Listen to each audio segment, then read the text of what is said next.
Welcome back, dear students. Today we are treating a new lesson of the chapter data structures, which is nothing less than abstract data type ADT. An ADT specifies a set of operations, which we can call methods, and the semantics of the operation, that is what they do, but it does not specify the implementation or the details of the implementation. That's what makes it abstract. So an abstract data type is simply a data type that specifies a set of operations and the semantics of the operation, but does not specify the implementation or the details of the operation. That's what we mean by abstract. It just performs something without actually showing the implementation or the details of what it is doing. A data structure makes an ADT a reality by specifying how to represent instances of the data type and how to perform operations on those instances. So what we are saying here is that what makes an ADT a reality is a data structure, because remember, a data structure is different from a data type because a data structure manipulates a vast amount of data. And since it manipulates a vast amount of data, there are some operations that are performed easily, quickly, to save time and resources by hiding the implementation.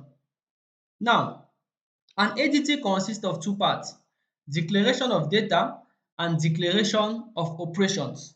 The most used ADT are queue, stack, binary trees, hash tables, graphs, and many more. Okay, today we are going to look at one of them, which is the queues. A queue is a FIFO, that is the first in, first out, is a FIFO linear data structure in which the element that is inserted first is the first one to be taken out. That's why we say first in, first out. That's a queue. Just like when you're in a restaurant or in a particular shop, the first person to enter the shop is the first person to be served, and it is the first to leave the shop. That is in case you respect the queue, because you arrive in some shop, they will tell you that the person who has the smallest amount of items he wants to buy to come first, all of that. But when you are where the queue is respected, the first to enter will be the first to leave. The elements in a queue are added at one end called the rear and removed from the other end called the front.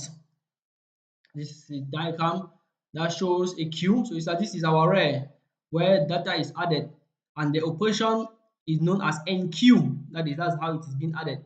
Then as it is added, it is removed from the other end, the front, and the process of removing is known as dequeue. That's what we have.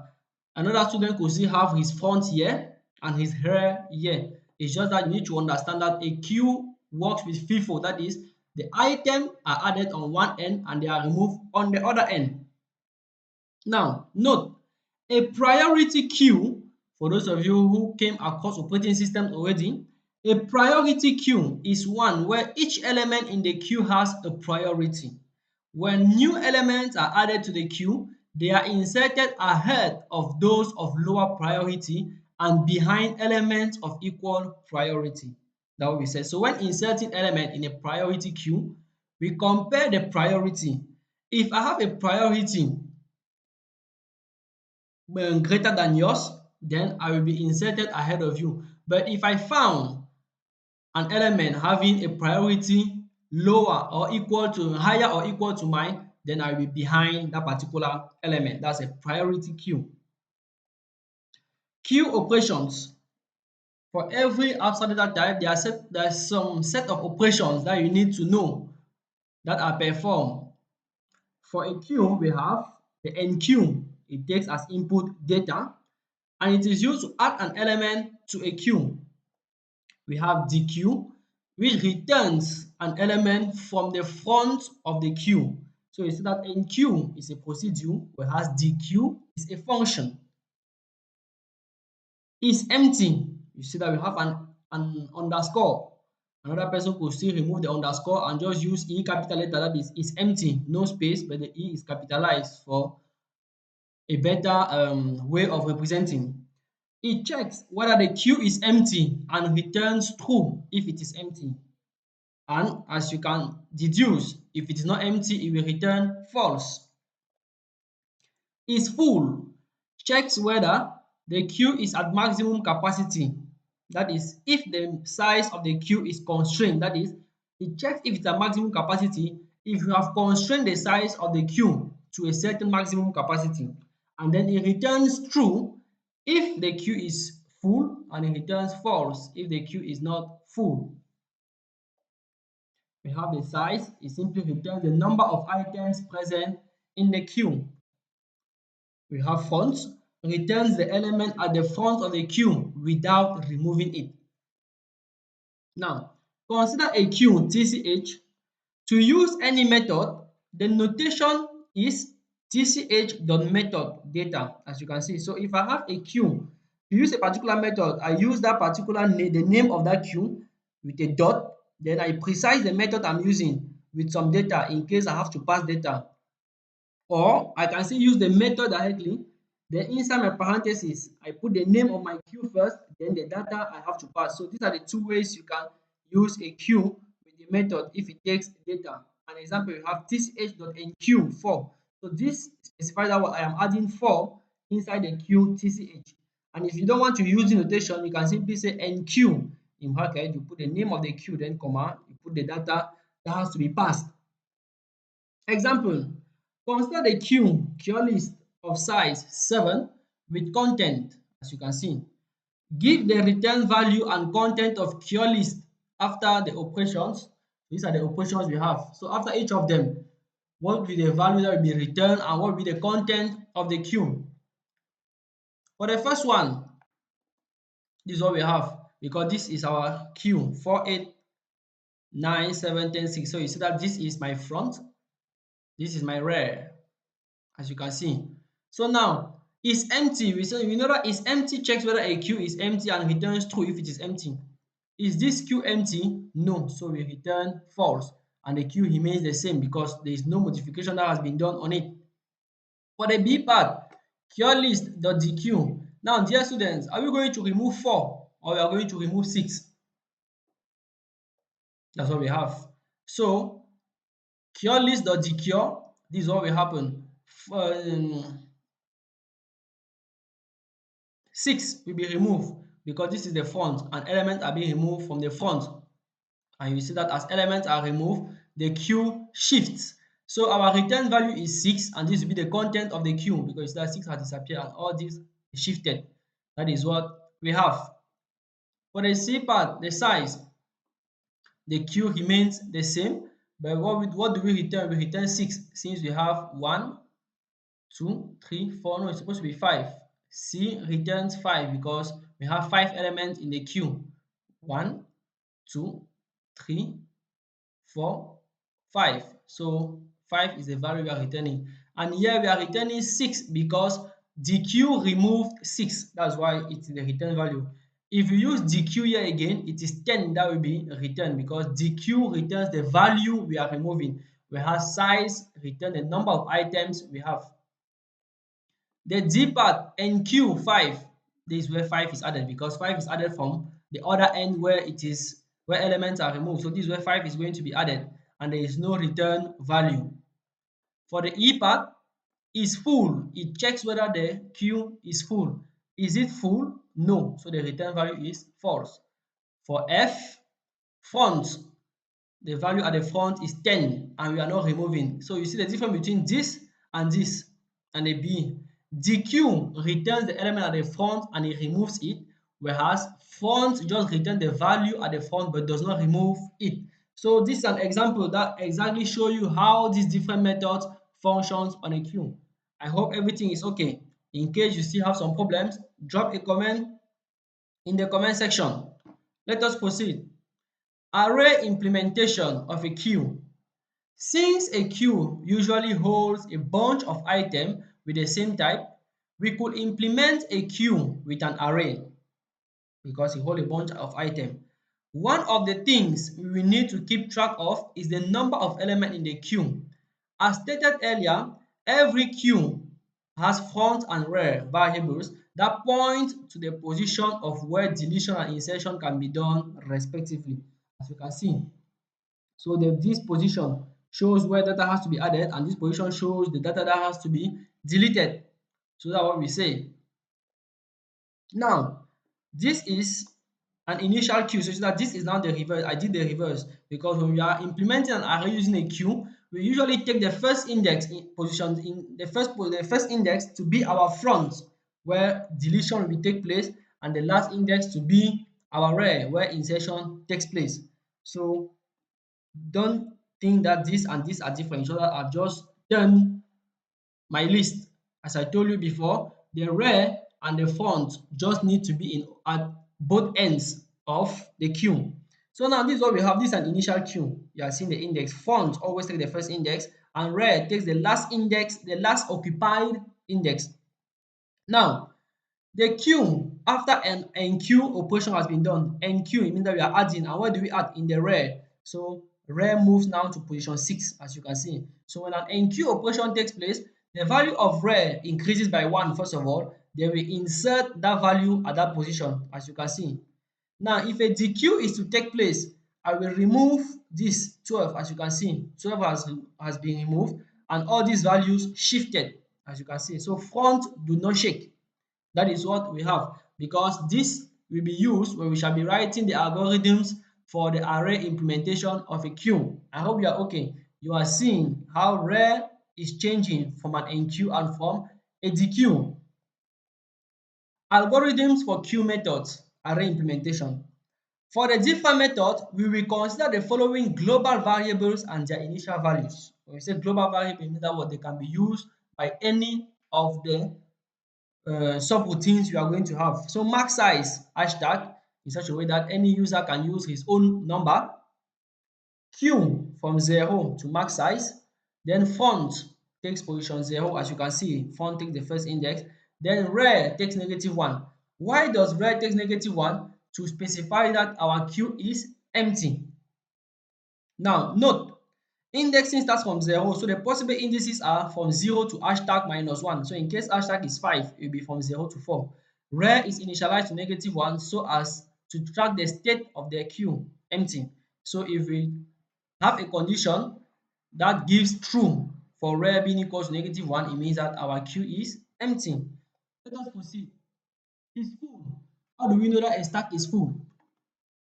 If rear plus 1 is equals to max size, then our array, our queue is full. Remember, this is what we have. Max size hashtag, this is our queue from 0 to max size. And you know that as you are adding element, that is how rear keeps on increasing. So if at the point of time rear is equals to max size, because for the array, the different indices is from 0 to max -1. So if max -1 is equals to rear, it means that rear is at the last position, meaning that it is already occupied. So this is the condition we test to see whether our queue is full. Remember that this condition is the same thing as rear is equals to max -1, because if this comes here, it's the same thing. So another person could write this program and test, but if rear is equals to max size -1, it is the same thing with this. And if it is the case, we return true. Otherwise, we return false. Now, it's empty. How do we know that a queue is empty? If the index at front is greater than that at rear, then it means that our queue is empty. So these are the methods for is full and is empty. For enqueue data, this is what we have: procedure, enqueue. So it's that these are functions because they return a value, but this does not return a value. That's why it is procedure. Enqueue data. First of all, I test to see, because for me to add an element, I need to know whether it is full or not. Remember that it is array implementation, and an array is static of size. So while we are doing our execution, we can neither increase the size or reduce the size. So we have something fixed. And for me to add data in a queue that has a fixed size, I need to know whether it is full or not. So if it is full, that's why we say if is full equals to true, because is full returns true if it is full. Then what should I print? Overflow. The queue is full. Else, what should happen? Rear becomes rear plus 1. Then queue at that position takes the data I am to add. Remember, this is what happens during enqueue. Initially, Rare is at position 36, as you can see. When I want to enqueue, rare moves, rare was at position 5. When I want to enqueue, rare will first of all move at 6 before I add the element there. That's why we see rare is equal to rare plus 1. Then queue at position rare takes the data. So this is what we have for enqueue operation. Another one, if is full is equal to true.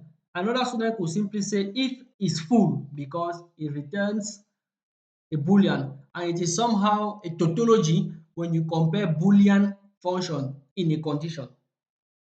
Okay, let us proceed. So a student could simply say if is full, then he proceed, because if it is maximum, he will say true and the condition will become what? If true, then I execute directly. Now, the next one, dequeue. What do we have? Function dequeue begin. We have our item, the item that we are supposed to remove, count integer. If is empty, because you cannot try to remove an element from a queue that is empty. So you first of all need to see whether it is empty. Just like this, another student could simply say if is empty directly. Then what should we print? If the stack is empty, we should print underflow, queue is empty. Else, item will take the value at position front, that is the first value. As you can see, when you compare this and this, you see that item will first of all take 12, as you can see. After taking that value now, we arrange items. What do I mean by arrange items? For count equals to 0 to rare minus 1, what should we do? Q at a particular position takes Q at position plus 1. Look at what we have here. When this 12 will disappear, element at position 0 will be empty. So you see that position 0 takes 1. That's why you see 9 is now at position 0. Then we move. Element at position 1 will become element at position 2, as you can see. So this algorithm is what permits us to shift the elements after we must have removed what is at the front. So if you are being asked to write the algorithm for a dequeue array implementation, then at this particular position, you need to put this algorithm. Very important, because if you just remove item and you don't shift, you might reach a case whereby we might think that our array is full or is empty, whereas there are some spaces that were not used. We proceed. The size function. Function size begin. If is empty, first of all verify if it is empty. Then what should we print? Q is empty. Remember that here, size does not return the capacity of the queue, but it returns the number of elements in the array. So if our queue is empty, then the size of it is 0. Now, what do we have? If it's empty, then we should just print Q is empty, then we return 0. Otherwise, at this level, look at this level, we have 1, 2, 3, 4, 5, 6 items. Rare is at position 5. Here we have 1, 2, 3, 4, 5, 6, 7 items. Rare is at position 6. That is why we are returning rare plus 1. Because if you simply return rare, it will return a number of items minus 1. Remember, indexing starts from 0. That is why we are adding this one. The next one, the peak or the front, because peak and front are the same. Because remember here that front returns the maximum, the value at the front, but it does not remove it. So first of all, try to see if it is empty. If it is empty, we should return -1 to specify that what it is empty. Else, what should we return? It's supposed to be Q at position front, not rare, at position front. So yeah, change. It's supposed to be front. So these are the different algorithms for the methods of a queue when we are using array implementation. Important, we can test if a queue is empty with a condition if rare is equal to -1. So at this level, a student could decide not to use this condition, but instead uses rare equals to -1 to know whether a queue is empty. Because remember, at the beginning, our global variables rare was equals to -1. And if it maintains that value, it means that nothing has been added to our our queue, because during enqueue, rare increases by 1. So if at the point of time rare is -1, then it means that our queue is still empty. For fullness, we can use the condition rare plus 1 is equals to max size. Yes, the same thing. So that is what we have. Now, our next class, we are going to look at the other type of abstract data type, which is what? A stack. But before closing with the video, let us look at the other way a queue can be implemented. Linked list implementation of a queue. We saw how a queue is created using an array. Although this technique of creating a queue is easy, its drawback is that the array must be declared to have some fixed size. If we allocate space, let me say 50 elements in the queue, and it hardly uses 20 to 25 location, then half of the space will be wasted. And in case we allocate less memory location for a queue that might end up growing large and large, then a lot of reallocations will have to be done, thereby creating a lot of overhead and consuming a lot of time. Very important. Remember that an array being a static data structure, it must have a fixed size. And if the size you fix is lower than what is needed, there are a lot of relocation that will need to be done, which consumes time. And if it is more than what is needed, then the amount of space that will be wasted. And you see that in both directions, that is a major drawback of implementing a queue using an array. In a linked queue, that is a queue using a linked list, every element has two parts. One that stores the data and another that stores the address of the next element. The start pointer of the linked list is used as front. Yeah, we will also use another pointer called rear, which will store the address of the last element in the queue. All insertions will be done at the rear end, and all deletion will be done at the front. If front is equals to rear and is equals to null, meaning that was rear and front are both null pointers, it indicates that our queue is empty. That's what we have. And here we cannot have a queue which is full, because for a linked list, the size can be increased. And the only possible way, which is rare, probability is very low, of having a queue which is full, if it is implemented with a linked list, it is only if the overall capacity allocated to the program they are using is full. That's what we have. Application of queues. Within computer system, queues have many uses. At the checkout, 1. Print tasks are stored in a print queue while waiting to be printed. If you open document A, you just click on print. You open B, you click on print. You open C, you click on print. There is no way C will be printed before B and A. They respect the order in which they have been put in the print queue.